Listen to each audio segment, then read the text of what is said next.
sem ter estado lá no Éden, por que é que a gente hoje peca? Por que a gente peca hoje? Porque tem o livre-arbítrio, o direito de escolha entre o bem e o mal, o lado bom e o lado ruim. Não, mas no nosso caso hoje, o que eu ia levar de ponto não é tanto a questão do livre-arbítrio, é a questão da contaminação do pecado, porque a Bíblia diz que pelo nosso pai Adão ter caído, a morte reinou e passou a todos os homens. Então nós vamos contaminados. Então a gente não peca hoje, no nosso caso, porque a gente quer. A gente peca porque a gente quer cair mesmo, a gente está contaminado. Entendeu? Então o que acontece? Adão era livre, ele não tinha necessidade de pecar, ele não sentia esse desejo. Por isso que o Senhor diz, aqui está, agora o Senhor fez o quê? Deu uma escolha para ele, para o livre-arbítrio, que está aqui, ó. Aqui. Não olhe e não use esse fruto. Isso, como dele. Então tá. Aí ele vai e cai. Aí por ele ter caído, nós fomos contaminados, sofremos as consequências. Então, esse desejo de pecar que a gente tem hoje, e todos nós temos desejo de pecar, tá? Ele não existiria se o nosso pai Adão não tivesse caído lá no Éden. Entendeu? Nosso desejo seria só para Deus. Porque ele tinha um livre-arbítrio de escolha. Mas isso aí eu vou pagar o preço, eu estou pagando hoje o preço pela decisão dele. Certo. Muito bem. Agora, veja bem, uma certa vez uma pessoa perguntou, eu sou culpado do pecado de Adão? Então está certo, então não peca. Sim, mas aí se eu já falei, se eu já estou contaminado. Por isso que você peca, porque ele caiu lá e você não tem nada a ver. E a própria que a contaminação é que nós não conseguimos parar de pecar. Aceitamos Jesus e somos pecadores remidos. A diferença é que nós não vivemos mais no pecado, não somos mais escravos do pecado. Agora, por que a gente pode dizer assim, eu sou salvo? A gente pode dizer isso, porque incomoda muita gente. Mas a gente pode dizer assim, eu sou salvo. Aí as pessoas não entendem. Como é que o salvo está aqui comendo feijão, farinha, está aqui? Aí, como é que é salvo? Veja bem, nós somos salvos da escravidão do pecado. Veja bem. Aí não é salvo de estar no céu, não. A gente é salvo da escravidão do pecado. Então nós não vivemos mais no pecado. É por isso que a Bíblia diz lá em Romanos 8, primeiro, diz assim, olha, portanto agora nenhuma condenação há para os que estão em Cristo. Certo? Então quer dizer assim, nenhuma condenação há. Por quê? Antes nós, estamos aqui, nós éramos condenados, como toda a humanidade. Éramos condenados. Mas quando aceitamos a Cristo, que é a justiça de Deus, que nos justifica, justificação é o ato jurídico pelo qual Deus, através do seu Filho, nos justifica, ou seja, toma o nosso lugar para a nossa dívida. Então, o que é que acontece? O Senhor, Ele pagou o resgate e nos libertou completamente da escravidão do pecado. Então agora a gente peca, porque nós ainda temos as consequências do pecado. A gente ainda peca, mas a gente não vive do pecado. O que é pecar e viver no pecado? A diferença é, o mundo vive no pecado. Por quê? Eles vivem pecando todo dia e sentindo o prazer do pecado. Nós não vivemos no pecado, agora nós pecamos. Mas vê se a gente vive cometendo o pecado todo dia, o mesmo pecado, o dia todo e o mês todo. Não, quando a gente peca, o Espírito Santo toca logo e vem um arrependimento e a gente se entristece, pede perdão e começa de novo. Isso é o que se chama de remissão, pecadores remidos. E é o que está escrito no segredo da palavra da Santa Ceia. Quando o Senhor ministra a ceia, não é santa, mas quando Ele ministra a ceia, a última ceia, Ele diz assim, olha, isto é o meu sangue que é derramado por vós. Aquela expressão do Senhor que ele diz assim, isto é o meu sangue que é. Irmão, o segredo está nesse é. Esse é aí quer dizer que, é porque eu não sei falar essa questão de verbo, assim, eu sou meio devagar nesse português, mas esse é aí, ele quer dizer que esse sangue, ele está sendo derramado o tempo todo sobre todo aquele que se arrepende todo dia. Olha aí. Então, esse sangue, ele está sendo derramado o tempo todo. Quer se arrependeu ali, o sangue é derramado. Até o sangue é derramado. O sangue é derramado. O tempo todo esse sangue está sendo derramado por estas pessoas que estão se arrependendo dos seus pecados. Está entendendo? Entendi. Porque eu estou na idade que eu estou. Hoje eu sei que quando se diz, agora, a partir de agora eu sei quando se diz, eu estou salvo, é nesse sentido, não é da escravidão do pecado. Não é que ele esteja salvo em relação aos outros pecadores. Não é que ele esteja no céu. Isso. Em relação aos outros pecadores, ele é salvo sim. Isso. Né? Por quê? Agora quem nunca falou isso. Agora a salvação eterna consiste em você zelar por esta salvação da escravidão do pecado. Certo? Então o que é que vai acontecer? Você vai zelar, vai continuar nessa posição de livre, sem viver, sem sentir prazer no pecado, sem continuar pecando. Aí você vai estar zelando pela sua salvação da escravidão do pecado, porque Jesus já lhe libertou. Sempre na hora de optar, de ter o livre-arbítrio, escolher o bem. Obediência, né? Fidelidade ao Senhor, servidão a Ele e confissão a Ele, porque a gente, como é que a gente se purifica dos nossos pecados? Não é só o sangue de Cristo que Ele vai vir automaticamente, não. É quando eu confesso o meu pecado. Então, quando eu confesso o meu pecado, eu sou purificado. A Bíblia diz lá na primeira epístola de João 7, ele diz assim: olha, se andarmos na luz, como Ele na luz está, temos comunhão uns com os outros, e o sangue de Jesus Cristo, seu Filho, nos purifica de todo o pecado. Aí ele vai na sequência: se confessarmos os nossos pecados, Ele é fiel e justo para nos perdoar e nos purificar. Oh, glória a Deus! Vê bem. Vê bem. Então, veja como é lindo. Então, o segredo está em zelar pela sua salvação da escravidão do pecado. Deus, Jesus, já lhe libertou. Deus já lhe libertou através de Jesus. Você é liberto, é salvo. Então, agora zela por essa salvação. E o zelo, aí é que entra a palavra de Deus. Aí Paulo diz lá em Efésios, Paulo diz lá em Efésios 6,10: do demais, irmão meu, fortalecei-vos no Senhor e na força do seu poder. Aí começa, né? Paulo doutrina na igreja e dando armas para você começar a se organizar para continuar firme, né? Aí ele faz no 11, aí ele fala no 11, aí ele faz revestir de toda a armadura de Deus para que possa suportar no dia mal, né?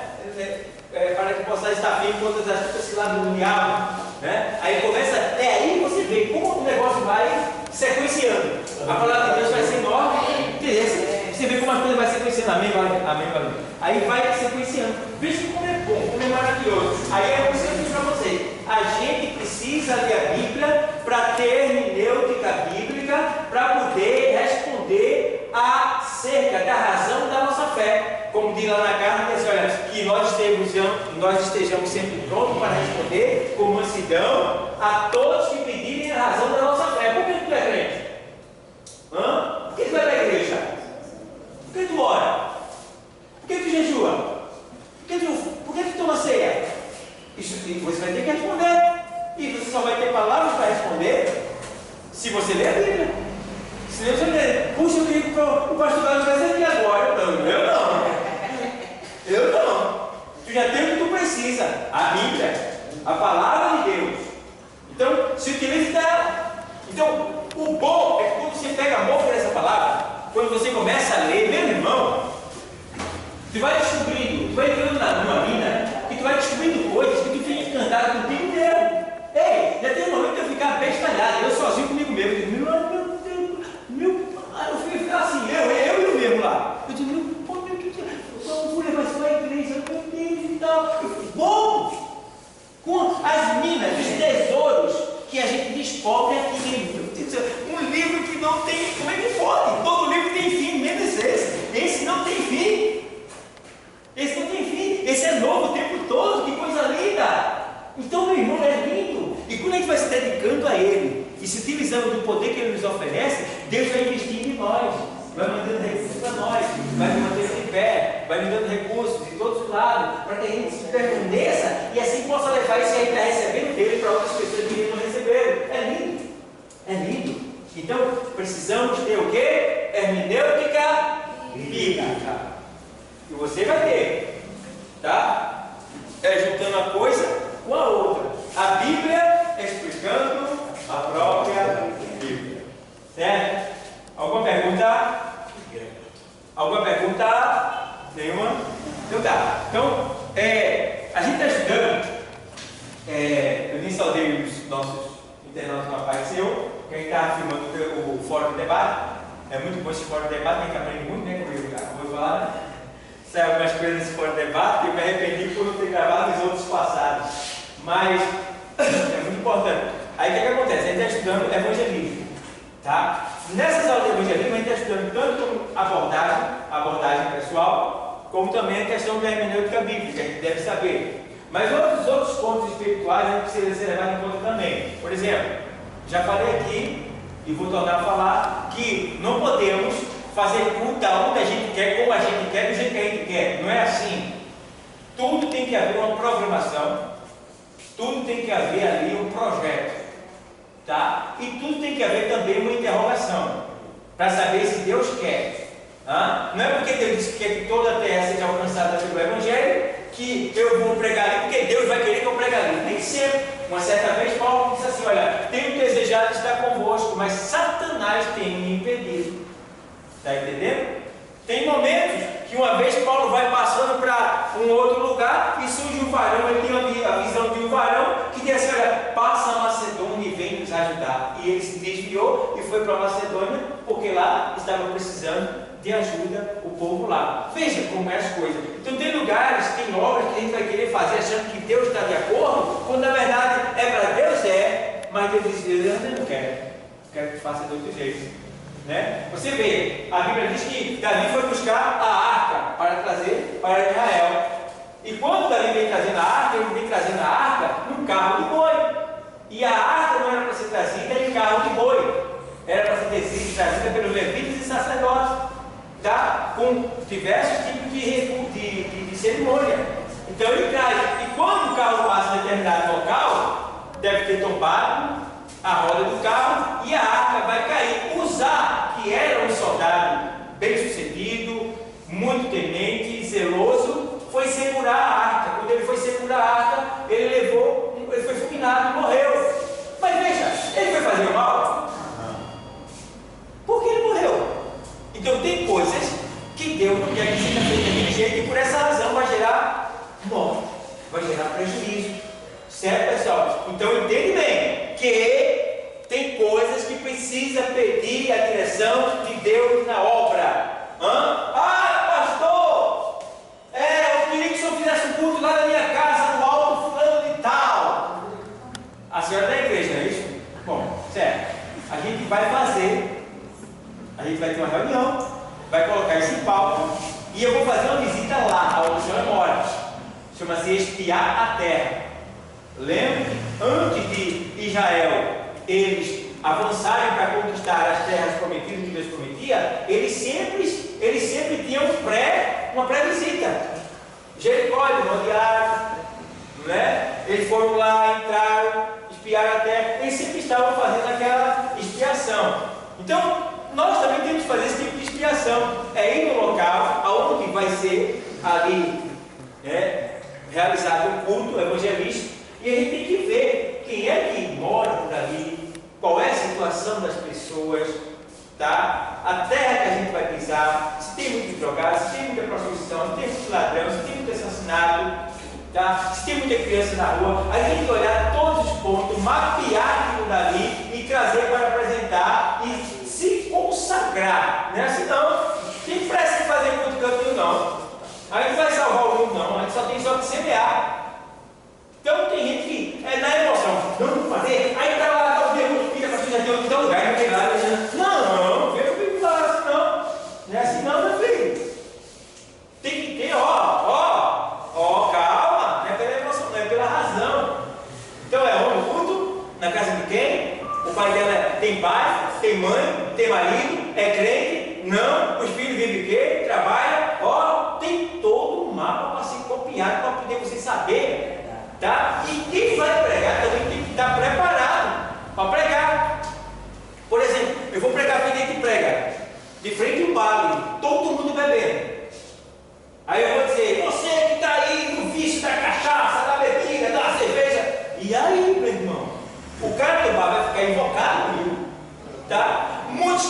estão ali bebendo cerveja que não gostam de crente, vai pegar uma parede, se infeliz, se dizer, não tem nada a ver com a minha vida, o dinheiro é meu, quem compra sou eu. E daí vai, meu irmão. Então quer dizer, tem outros meios de eu falar do pecado, sem falar do que ele está fazendo. E ele vai seguir. Tem meio de eu falar do inferno, sem dizer que o inferno vai queimar no fogo do inferno. Eu posso falar do inferno de uma maneira tão suave, que o cara percebe que é o inferno e não foi tão agressivo. Então a gente precisa ter todo esse tipo de sabedoria para fazer um culto evangelístico, para fazer uma campanha evangelística, para fazer uma visita evangelística, para fazer uma cruzada evangelística. Precisamos ter todo esse cuidado, tá? Para a gente não se perder, para a gente não fazer feio. Um certo homem, ele foi pregar numa cruzada lá no interior. E chegou lá, ele falou isso aqui, chegou lá, ele foi falar mal de Maria, em plena cruzada, irmão do interior, o bicho pegou por lá dele. Porque o interior, ele é muito influenciado pelo catolicismo. E tem padres que, infelizmente, eles incitam o ódio do católico contra o evangélico, infelizmente. Então eu fui pregar em alguma cidade do interior, que o padre, sabendo que ia ver, ele já avisava logo para os católicos nem ir para a cidade. E em muitos lugares que ia ser evangelizado, tinha lá praga, só os católicos, não nos perdoem. Né? Tinha muitos dizeres lá. Então, lugares que os crentes são odiados pelos católicos. Por quê? Os padres, não estou dizendo os padres no sentido geral, mas daquele local, incentivaram os crentes a odiar, a não receber, tá? A não considerar. Então você veja que situação a gente vive. Então um lugar desse tem que ter toda uma estratégia espiritual, porque você vai ser atacado, certo? Então a gente precisa saber como lidar com esses momentos de cruzada evangelística, de evangelismo, de visita evangelística, tá? De oração por endemoniado, de expelir o demônio. Tudo isso a gente precisa saber. O outro ponto precisamos saber interpretar também os tipos de demônio que atuam naquele local. Os tipos de demônios que atuam naquele local. A gente sabe que é uma terça parte do céu de demônios que foram excluídos do céu, tá? E que tem nomes que a gente nem imagina que existem. E demônios que atuam de maneira que a gente, muitas vezes a gente nem sabe como ele atua.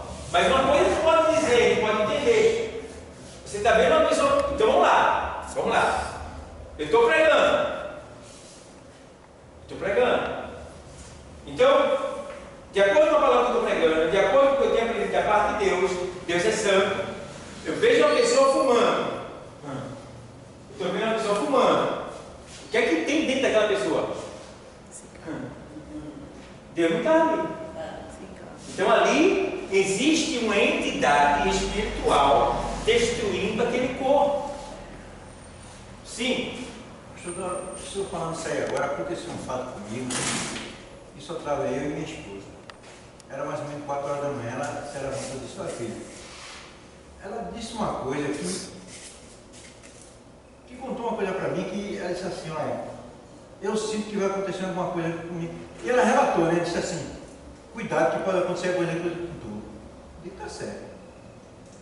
Quando foi mais ou menos às 7 horas da manhã, ela disse assim, tu falasse alguma coisa que a gente conversou? Eu disse, não. Ela fez, por que tua irmã subiu aqui e disse a mesma coisa que eu tinha te dito? Eu disse, como é, menina? Eu disse, oxente. Aquela hora minha irmã não se acorda não, que minha irmã toma remédio, minha irmã tem também diabetes, umas coisas ali contra ele. Nada a ver, eu não conversei com ninguém. E pela hora que eu saio no silêncio para ninguém, que eu vejo umas coisinhas meio desagradáveis meio do caminho, uns maconheirozinhos, mas não família de mim. Eu disse, como é isso aí?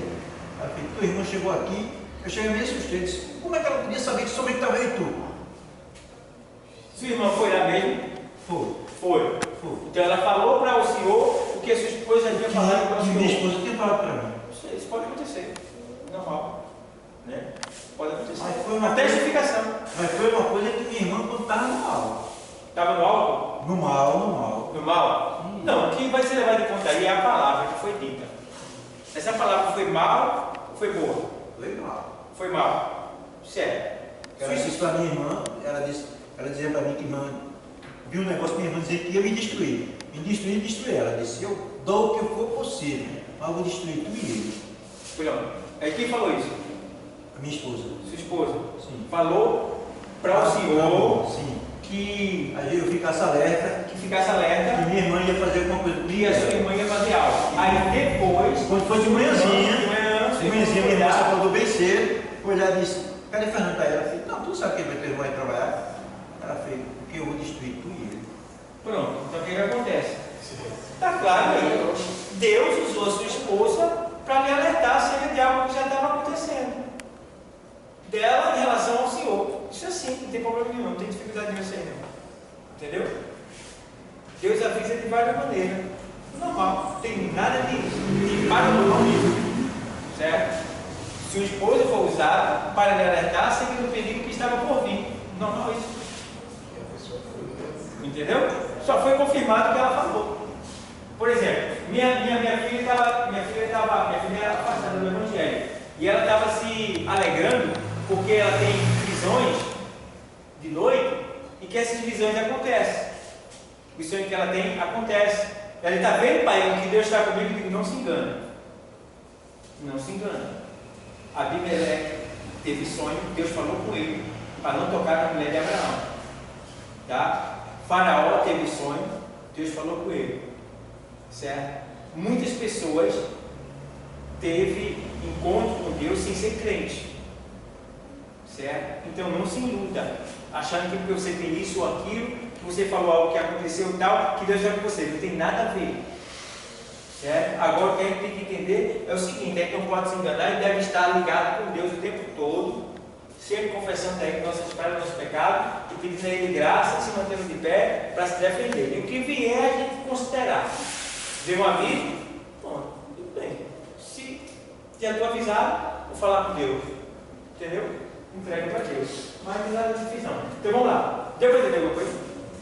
Deu para entender alguma coisa? Pronto. Então, ó. Então você já tem uma pessoa fumando. Fumando. Ninguém fuma naturalmente. Todo mundo que fuma está sendo induzido por uma entidade maligna. Não tem como negar isso. Primeiro ponto. A Bíblia diz que todos pecaram e restituição da glória de Deus. Certo? Então, lá em Lucas 11, 21, ele diz, olha, quando o espírito imundo tem saído do homem, anda por lugares secos buscando repouso, e não achando disso, tornar-lhe para mim o quê? Casa, de onde sair. E não achando, volta. E não achando outra casa, né? Tornar-lhe para minha casa de onde sair. E tornando, acha a barriga, a casa que ele estava, que era o corpo, acha a barriga e a tornada. Então ele vai e leva consigo outros 7 espíritos pior do que ele. E entrando naquele corpo que ele morava antigamente, porque está vazio agora, entrando, né? Os 7 espíritos que ele foi buscar habitam ali. E o último estado desse homem será pior do que o primeiro. Então, todo mundo, depois que sai do estágio da inocência, que é criança, a pessoa tem um espírito de morte sobre si. Espírito de morte. Esse espírito de morte, ele sai de nós quando ele recebe a Cristo. Então, quando esse espírito que saiu, ele não vai ficar satisfeito, porque aqui era a morada dele. Então, ele vai tentar procurar outro corpo. Mas todo corpo já tem um morador, mora Deus ou mora o diabo. Então, ele vai dizer: vou voltar para minha casa, porque ele tem lugar para ficar. Ele não vai ficar vagando, porque ele não ganha nada vagando. O espírito só sente prazer quando está no corpo, porque no corpo ele consegue gozar, destruir aquele corpo. Esse é o prazer do demônio, é destruir. O que é que alimenta o demônio? Ódio, vício, entendeu? Malícia, sangue.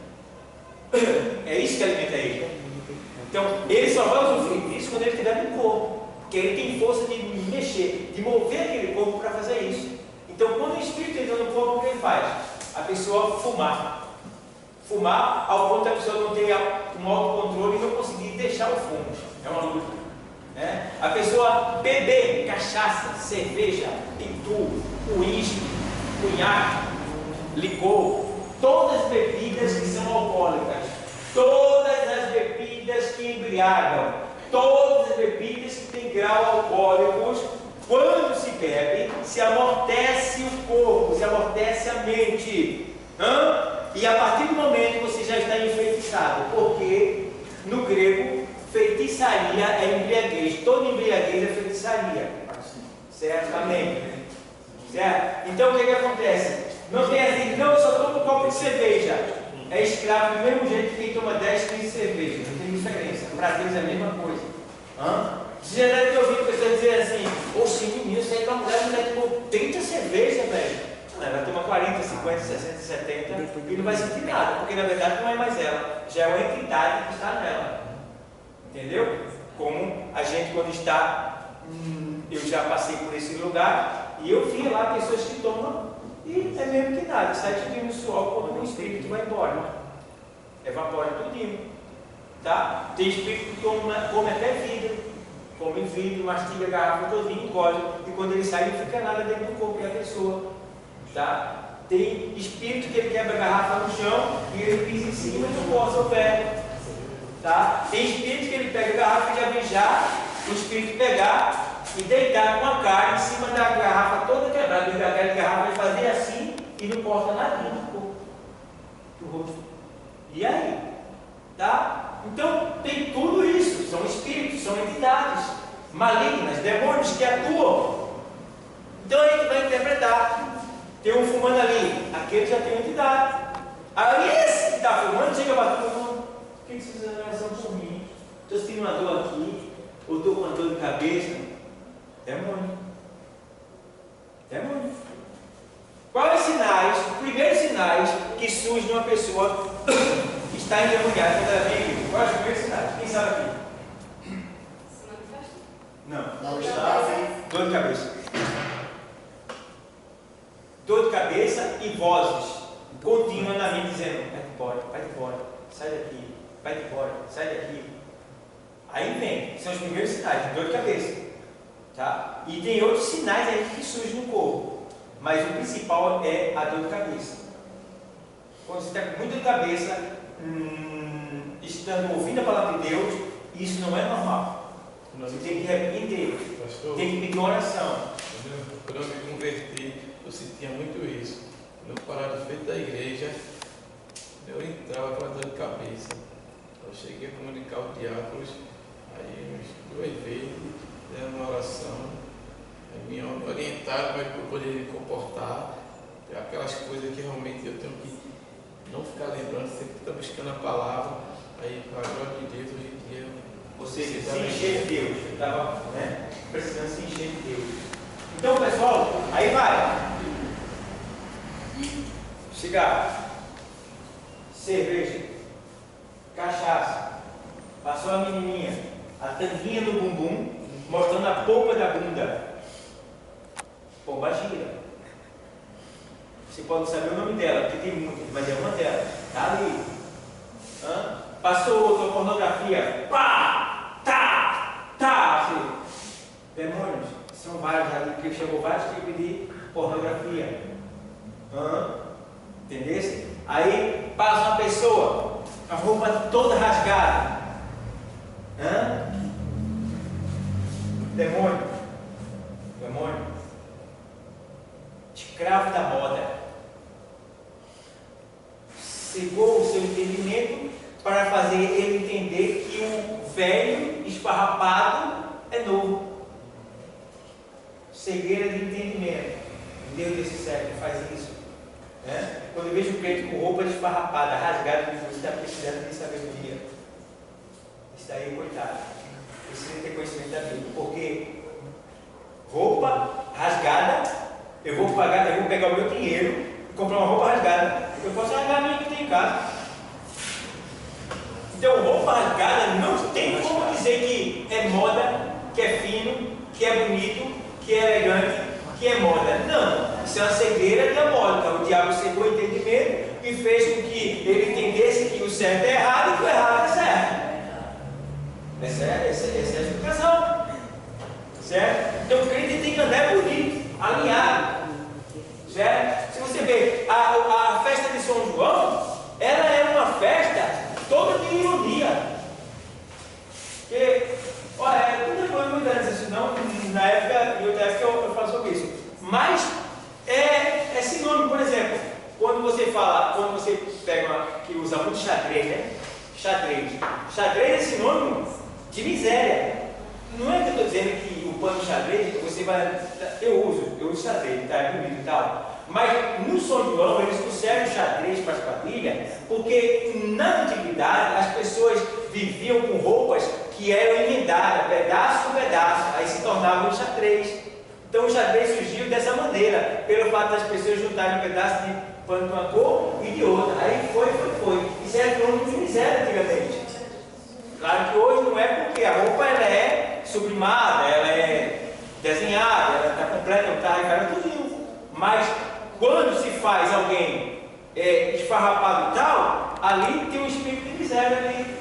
Então a gente precisa entender que existem vários tipos de espírito que você precisa identificar para saber lidar com ele. Sim.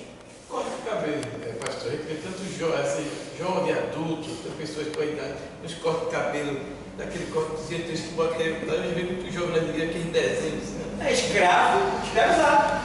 Ele está escravizado pela moda. Eu conheço jovens, vejo muitos passar, que eles levam até marcas, né? Que eu vou falar o nome aqui, marcas de roupa e tal, que eles desenham na cabeça.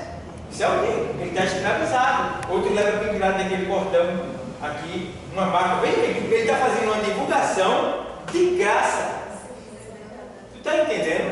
É por isso que eu digo, rapaz, se tem um nome que eu divulgo com o maior prazer, é o nome de Jesus. Eu boto na minha Kombi, eu boto na minha farda do trabalho, eu boto na minha roupa, eu boto em todo canto o nome de Jesus.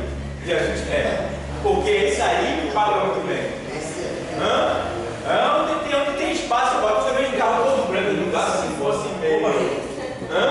Dava um letreiro ali, a sua coisa pequena assim, mas uma bem atenção. Jesus é. Assim, sempre desse jeito. Entendeu, pessoal? Então, nós precisamos saber, entender, olhar, interpretar, discernir os espíritos que estão em volta. Estão em volta. Eu estava pregando lá no mercado e teve um cara incrível. Ele está lá sentado, já para mostrar ele. Aí ele estava pregando. Eu fui pregar para esse bêbado, esse alcoólatra. Ele estava lá, meu bicado lá, e eu fui pregar para ele. Amigo, Jesus te ama tanto. Eu e ele no escuro lá. Aí ele, o senhor vem um negócio de Jesus me ama não, porque eu já não tenho negócio de igreja familiar, eu não dou valor isso não, os pastores estão tudo roubando por aí. Não, meu amigo, eu ia falar de Jesus para o senhor. Não, mas eu já tenho Jesus, já tenho. Mas na vida você está aqui desse jeito, tem Jesus. Aí não sei o que, ele começou a discutir comigo e tal, não queria aceitar de jeito nenhum. Aí eu deixei ele e fui embora.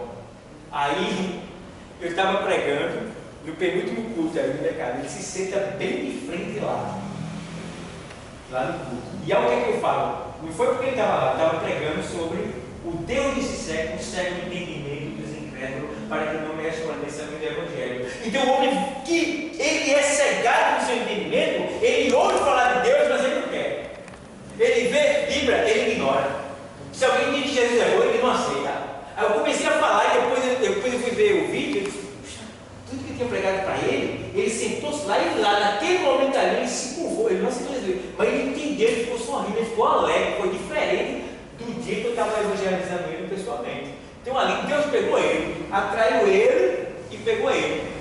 Entendeu? E ali, tome, porque eu estava falando sobre cegueira espiritual, que é isso que o diabo faz. Ele cega o entendimento. Nós temos outro olho, que ninguém vê, todo ser humano tem outro olho, que é o olho do entendimento. Paulo diz, no plural, o Deus desse século cegou os entendimentos dos incrédulos. Né? Cegou, tá, 2 Coríntios 4 e 4. Aí, porque o Deus desse século cegou, vê aí, 2 Coríntios 4, 4. O Deus desta era. Vai sair. O Deus desta era cegou o entendimento dos descrentes, para que não vejam a luz do Evangelho da glória de Cristo, que é a imagem de Deus. Cegou o entendimento. Tá, entendimento no plural ou no singular? No singular. No singular. E nas outras traduções também. A Almeida Revista é atualizada, corrigida também. Singular. Eu li no Nova Tradução de hoje. Certo? Isso. Pronto. Então, o Deus desse século cegou o entendimento dos. Plural. Dois. Incrédulo. Então, cegou o quê? Entendimento. Cegou o quê? Entendimento. Muito bem. Cegou o que é que se cega? Olho. Né? Então, existe um olho além desse que a gente tem, que é chamado de olho do entendimento. Fica aqui no meio, no centro, no nosso interior. tá? Não é com esse olho que a gente vê, porque o Senhor diz que as coisas de Deus para os homens naturais parecem loucura, porque elas se discernem espiritualmente. Então, o que quer dizer isso aí? Que as coisas de Deus não se entendem com o olhar carnal, mas sim com o olhar que é o olho do entendimento. Então, você só vem entender as coisas de Deus quando você olha com esse olho. Só que quando você está no mundo, esse olho está cego. E o que é que abre ele? A palavra de Deus. Porque a palavra de Deus, ela revela, ela tira o véu. Agora sempre tirar o véu. Então ela tira o véu. Então a gente precisa levar em consideração a palavra de Deus e entender que quem vai abrir a mente, a visão dessas pessoas que estão no mundo é a palavra de Deus. É por isso que a igreja que tem muito movimento não há percepção. Ela enche, fica cheia, até admira, chama atenção, mas depois esvazia. A contenda chega, cada um se dissipa para o seu lado. Entre o adultério, a prostituição, a mentira, o engano, e daí vai. Mas a igreja que tem a palavra, muitas vezes ela não é nem tão cheia, né? Mas ela tem pessoas firmes, com o pé no chão. Você pergunta para Antônio, meu amigo, meu vizinho, a gente se conhece o quê? Quase mais de 20 anos que a gente se conhece, essa faixa por aí, né? Antônio ainda não assinou a carteira, ele não é evangélico, carteira assinada, mas ele está aqui no curso conosco. Aí você pergunta, por que ele veio para cá? É algum movimento que ele vê? Ele está ganhando alguma coisa para isso? O que é que tem aqui que ele vê aqui? Você pergunta. Eu com certeza ele vai dizer, aqui tem uma revelação que eu não tive em canto nenhum. Eu quero abrir o olho do entendimento. Está entendendo? Então você vê que ele está aprendendo. O que é que atrai? É quando você tem você quer conhecer Deus. Você tá, aí aquilo ali vai. Aí meu irmão, não tem como você não vir aqui. Você vai vir. Você vai querer vir porque você tem curiosidade, você tem desejo de aprender. E aqui sabe que você precisa, que a sua alma precisa. Que é o quê? O alimento, a palavra. Agora chega aqui. Aí tu vem, não?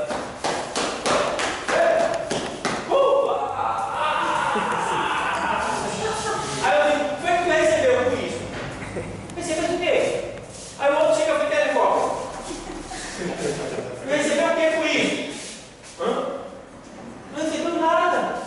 Aprendeu nada. Então, vocês que estão aprendendo a ser pregador também, tem que entender. Eu estava passando para Osana. Você leu?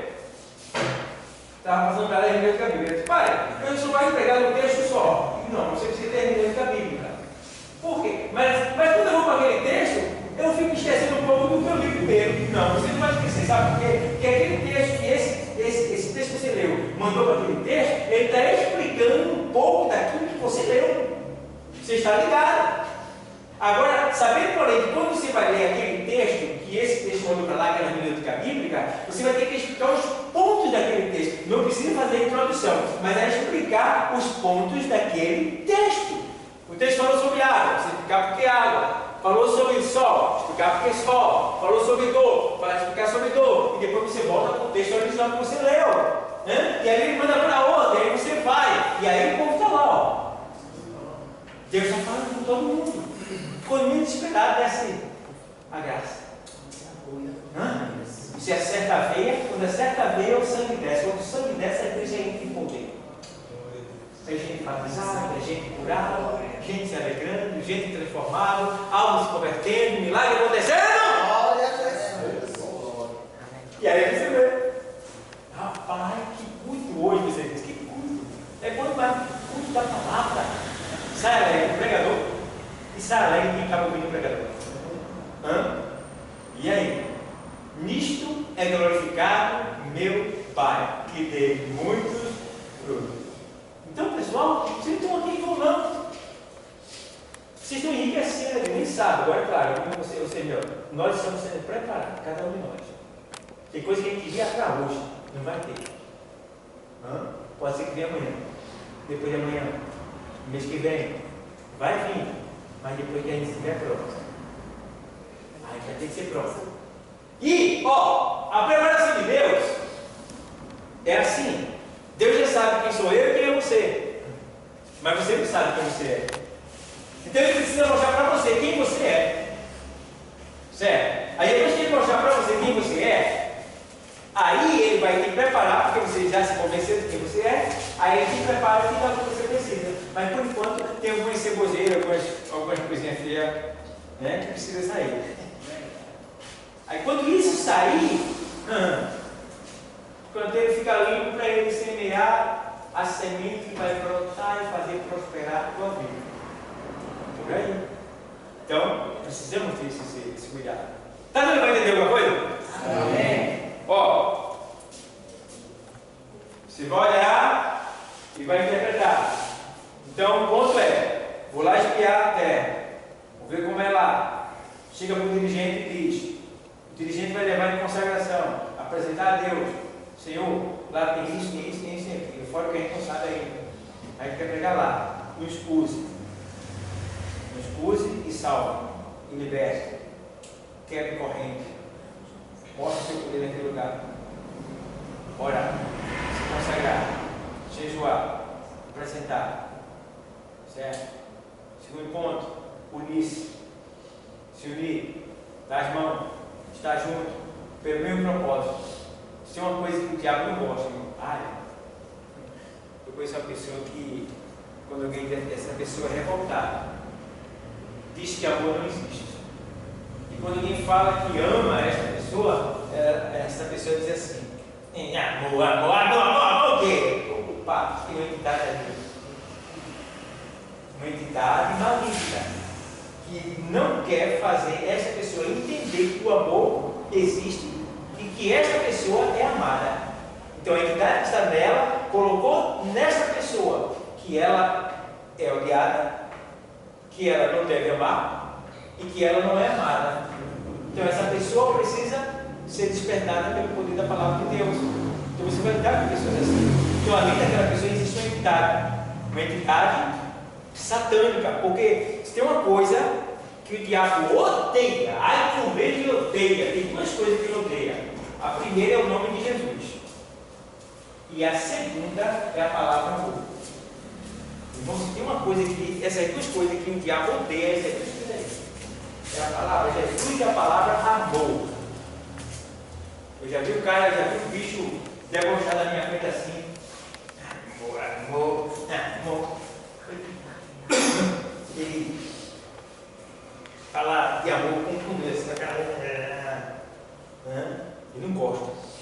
União, ele odeia.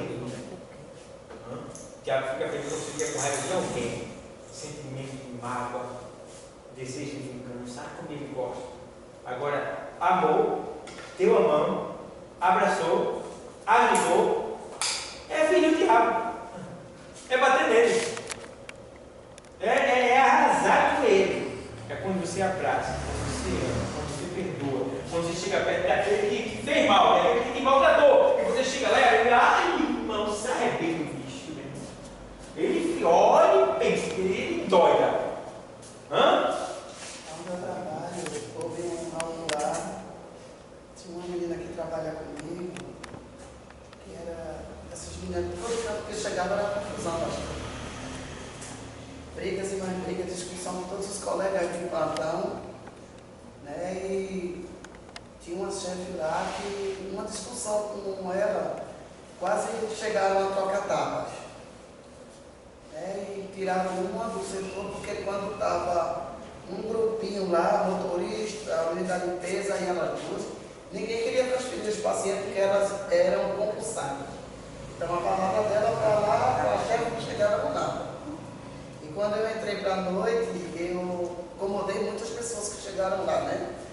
Porque eu batia de frente com elas, eu dizia que o paciente vai morrer, porque vocês vão bater o pé que não porque é concursado. E se fosse ao contrário, no lugar de um paciente desses, fosse alguém da família de vocês, vocês não soubessem.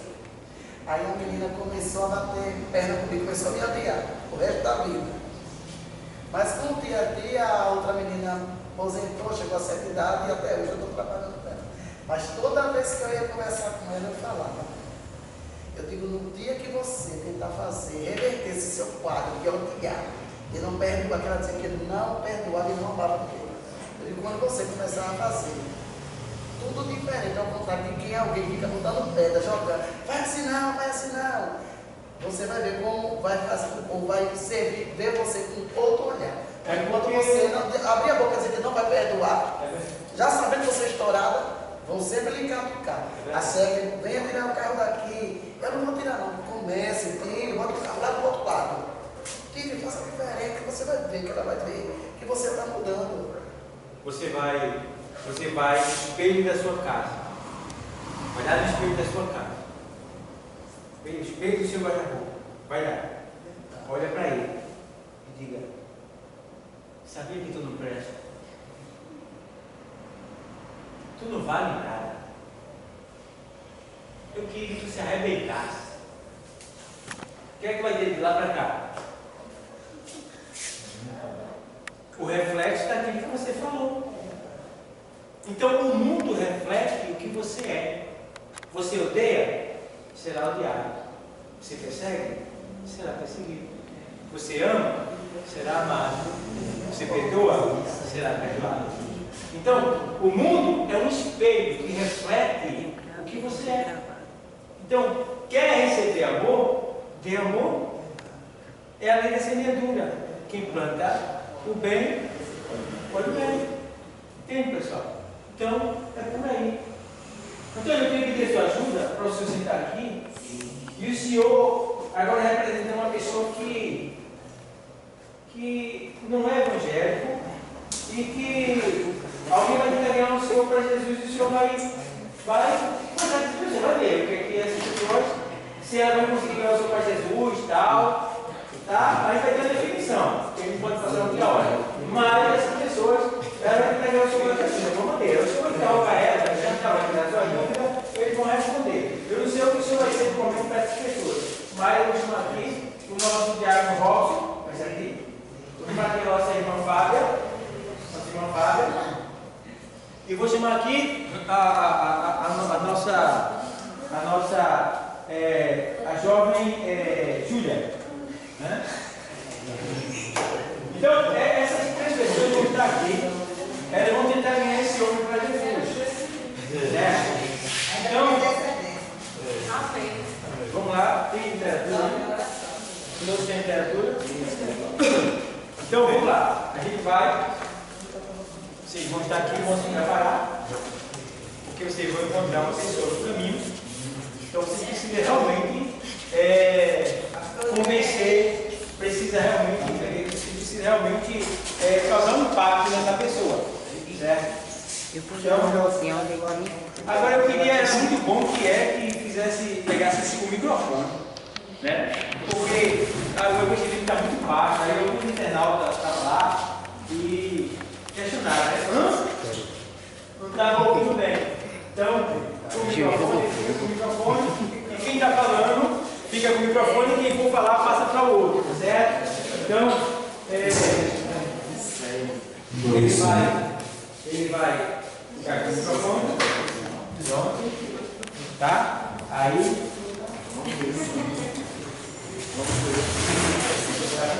sem microfone sem fio, mas depois a gente prepara sem fio. Então o cabeça do grupinho aí é o diácono Robson, né? Então, vamos lá, dá uma bola aí no microfone, aí tá. Glória a Deus. Glória a Deus. Quando você for testar o microfone, no respeito às coisas de Deus, você nunca faz 1, 2. Você faz glória a Deus, aproveita esse momento.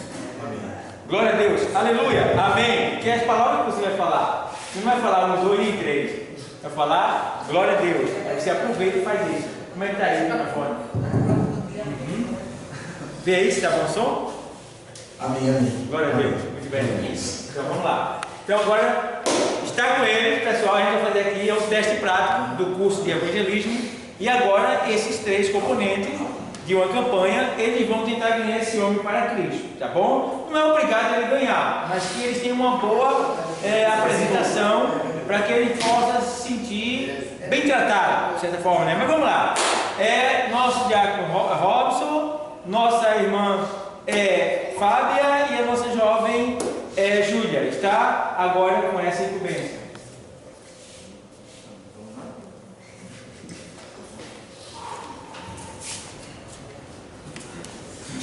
Boa noite, querido, tudo bom?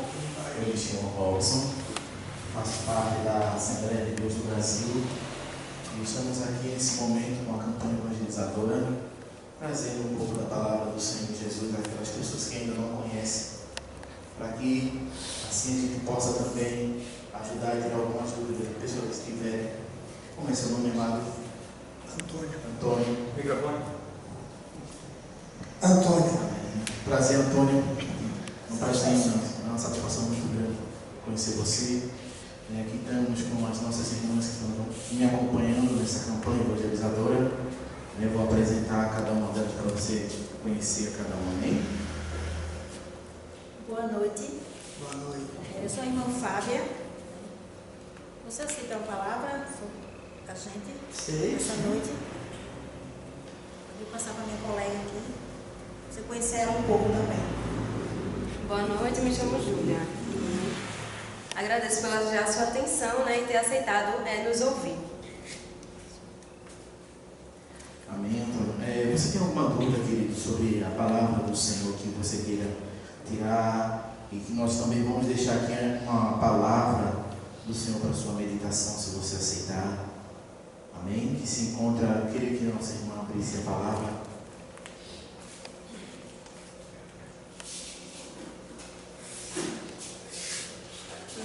Em João 3,16.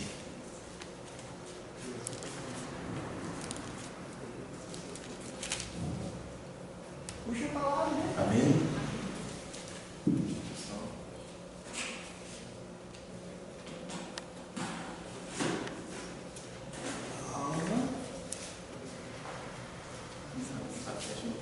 Calma, mas aqui a gente está tudo aprendendo. Microfone, pessoal.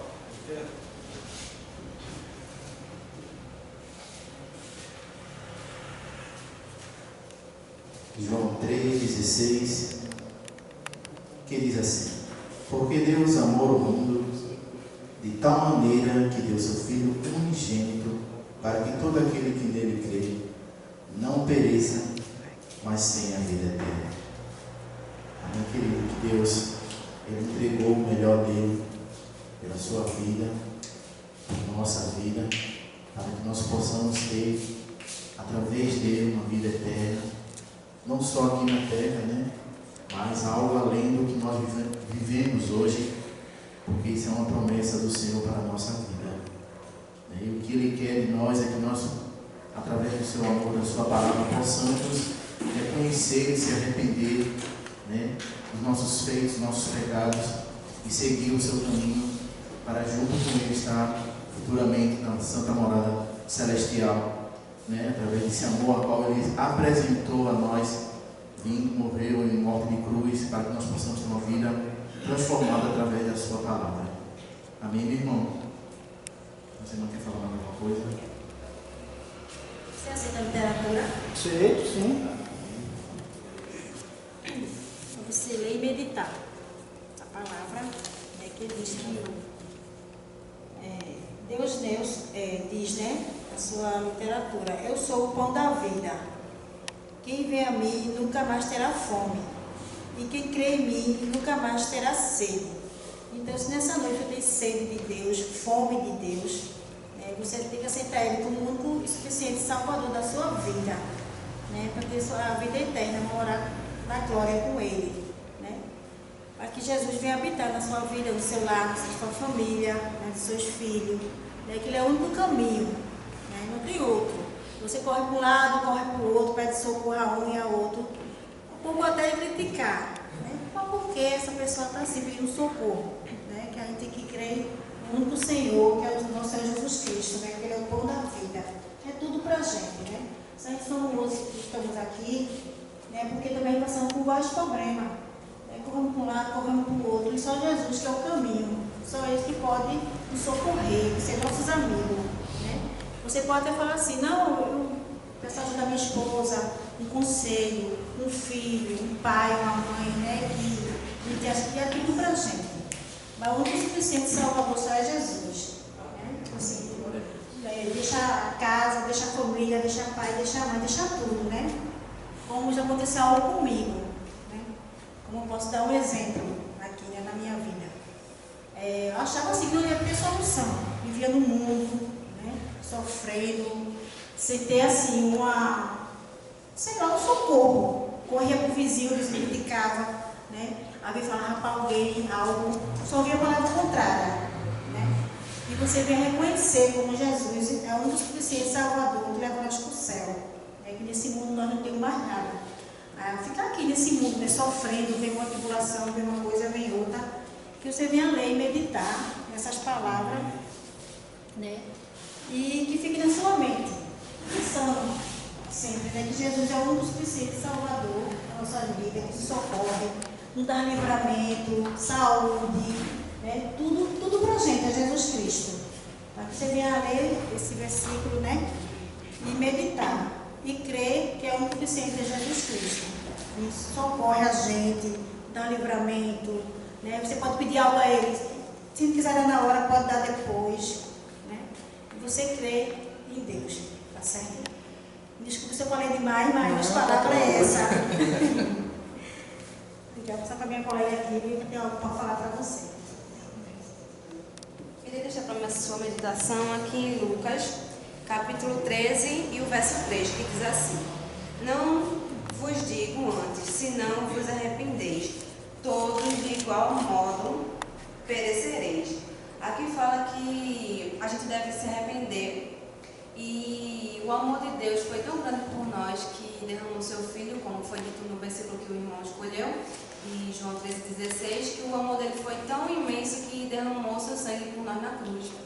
E a gente deve se arrepender todos os dias, porque devemos morar com Ele no céu, sendo santo. Porque a gente não pode estar no pecado e morar no céu, porque Deus é santo e a gente tem que ser santo igual a Ele. E eu percebi que o senhor crê em Deus, não é isso? Pronto, já visitou alguma igreja? O senhor visita? Visita. Agora eu pergunto a vocês. O que foi que eu fiz de tão grave para vocês estar dizendo que eu tenho que procurar a salvação?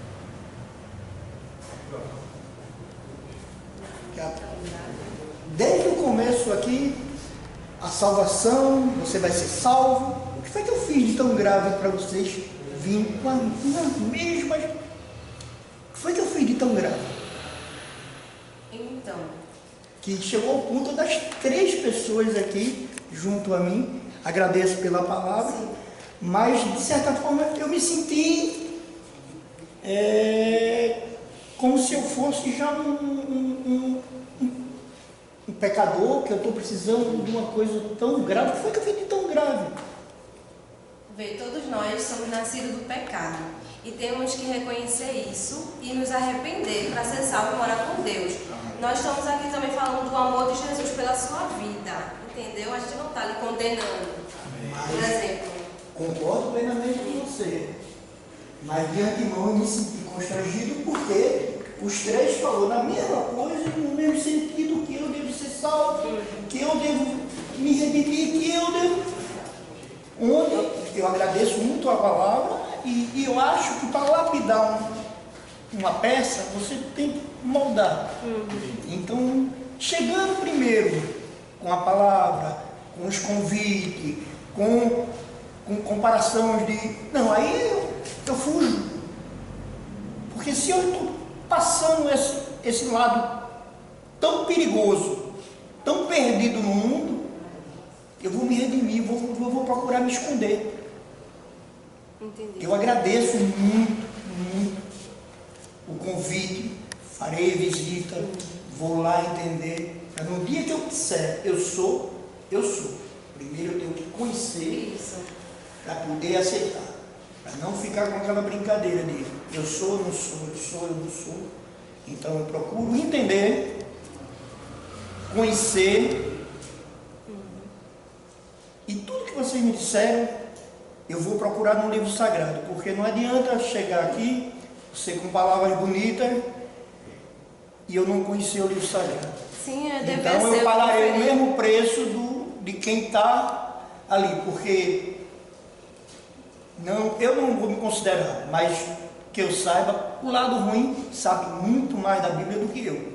Isso. Então ele pode me ofertar coisas, bem material e alegrias momentâneas, que na verdade ele só está me desviando do caminho. Mas eu aceito o convite, vou lá visitar, vou estudar, mas eu ainda não me considero nesse muito bom. Quando vocês, da próxima, um pega um tema, o outro pega um tema, para que você preencha todo uma solicitação, não só na parte do pecado, mas da fraternidade, da gratidão, porque eu me senti como se eu tivesse feito o maior pecado do mundo, e isso está transparecendo no meu semblante. Sim, então a gente pede perdão, porque isso foi essa mensagem que a gente deixou. Não, perdão não. Eu fico grato. Eu sempre digo que eu não tenho o dom do perdão. O dom do perdão tem Jesus, uma criança, isso é no meu entendimento, não estou dizendo de você. Mas para mim, quem tem o dom de perdão é uma criança, é um idoso e Jesus, porque um pouco que eu sei, você tem que, tudo aquilo que é feito de ruim em você, lançado ao mar do esquecimento. Eu ainda não consegui entender esse mar do esquecimento. Se a pessoa me faz o mal, eu digo que perdoei, mas eu lembro da ação dele.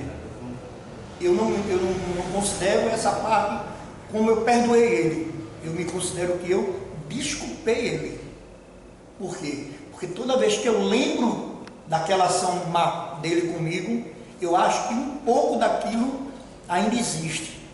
Então eu não consigo, pode até ser perdão, mas eu não considero perdão, porque eu não consigo jogar no mar do esquecimento. Isso deve ser um pecado muito grande, que eu acho que vocês viram em mim, e está aí nessa abordagem de vocês. Tá? Mas eu sou muito grato a vocês. Vou lá visitar vocês para poder conhecer mais. Quando eu tiver pronto, lapidado, darei a resposta que você tanto quer. Tá certo, a gente que agradece pela sua atenção, né? Vimos que o senhor conhece a Deus, não é isso? Tenho temor a Deus. Isso. Tenho temor, por isso que eu procuro entender. E hoje eu aprendi mais que tem um olho aí que eu não sabia que tinha. Esse é o entendimento que eu ainda falta em mim. Sim, ok. Para que eu possa dizer e sair para a guerra. Mas enquanto isso eu estou aqui aprendendo e vou aprender cada vez mais. E agradeço sempre que vocês chegarem com a palavra, porque isso enriquece. Amém. Ah, não fiquem tristes nas Nada, palavras. Jamais. Amém. Glória a Deus. Assim, a gente fica muito grato pelo simples fato a qual o Senhor nos recebeu. Nós tivemos a oportunidade de trazer um pouco da palavra do Eu Senhor. fico muito grato conhecer você. Ouvir você também, não é só a gente falar, mas estamos aqui para conversar, dialogar, conhecer um ao outro, ter um momento de oportunidade de estar dialogando essa conversa maravilhosa e assim chegar a uma pauta para nós possamos tirar todas as dúvidas sem sair nenhum com dúvida alguma, né? Também ter esse momento satisfatório e assim agradecemos muito pela oportunidade, que Deus continue abençoando toda a sua vida e sua família e lhe conceda a oportunidade mais uma vez de estar aqui junto conosco, viu, meu querido? Deus abençoe. Não perca a oportunidade de me fazer o convite de fazer uma visita a vocês. Não, de maneira nenhuma. Deus abençoe. A nossa igreja é a Assembleia de Deus do Brasil. Se o senhor quiser nos visitar, viu, fique à vontade. Farei uma visita. Amém.